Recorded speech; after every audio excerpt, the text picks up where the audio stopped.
ევროპის მასში მონაწილეობის ბრალდებით დაკავებული პირების პროცესი საქალაქო სასამართლოში რამდენიმე წუთის წინ დაიწყო. პირები, რომლებიც შინაგან საქმეთა სამინისტროს თანამშრომლებმა დიდი სპეცოპერაციის შედეგად აიყვანეს, ახლა უკვე საბრალდებო სკამზე იმყოფებიან. საბადრაგო სამსახურის წარმომადგენლებმა დაკავებული პირები განსაკუთრებული ზომების უსაფრთხოებით შემოიყვანეს საქალაქო სასამართლოს ხდომათა დარბაზში. დაკავებულებს შორის არის ლევან შუკაკიძე, რომელიც ამ წუთებში სწორედ საბრალდებო სკამზე იმყოფება, მასთან ერთად საბრალდებო სკამზე იმყოფება გიორგი ჩადუნელი, იგივე ტარაკანა და წამალა, ეგრეთ წოდებული ძველი ბიჭები, რომლებიც გამოძიების მტკიცებით ხალხს ქუჩაში ატერორებდნენ, მათ დიდ ფულს ართმევდნენ და სწორედ ამის შედეგად საგამოძიებო სამსახურმა რამდენიმე თვიანი ფარული მიყურადების შედეგად დაადგინა, რომ ეგრეთ წოდებული ძველი ბიჭები კანონიერ ქურდებთან თანამშრომლობით მოქალაქეებს ქუჩაში ატერორებდნენ, მათ მობაილ ბანკების მეშვეობით სესხებს უღებდნენ და ამ თანხებს შემდგომ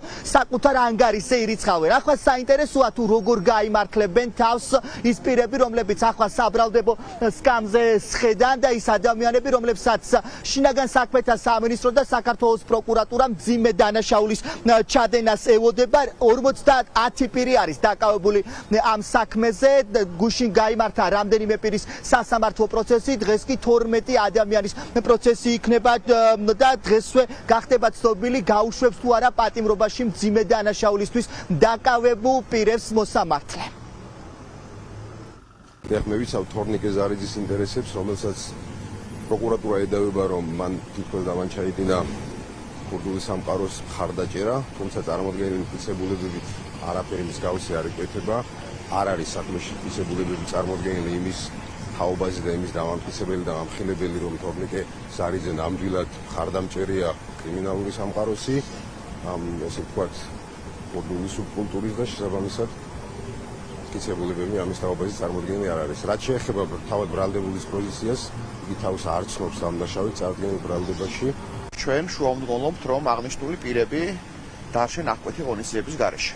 თავიდან ბოლომდე ფარული საგამოძიებო მოქმედების შედეგად მოპოვებული მტკიცებულების საფუძველზე ითხოვს ბრალდების მხარე უკეთურესად აღკვეთი ღონისძიების გამოყენებას, თუმცა არანაირი ექსპერტიზის დასკვნა და ობიექტური მტკიცებულება საქმეში პირის იდენტიფიცირებისთვის წარმოდგენილი არ გახდება. ჩემ დაცვის ქვეშ ყავს გიორგი ჩადუნელს, ედავებიან ქურდული სამყაროს წევრობა, მისი პოზიციაა, რომ არ აღიარებს რა თქმა უნდა დანაშაულს. კონკრეტულ პირებთან დაკავშირებით ედავებიან კონტაქტს, კერძოდ კანონიერ ქურდებთან, თუმცა საქმის მასალებიდან გამომდინარე ამ ეტაპზე დაგვარი მტკიცებულება საქმის წარმოდგენილი არ აქვთ. ავთენტურობას ერთგვარსაც ვაყენებთ, ჩატარდება მთელი რიგი ექსპერტიზები და საბოლოო ჯამში დადგინდება ამ საქმეზე ობიექტური ჭეშმარიტება.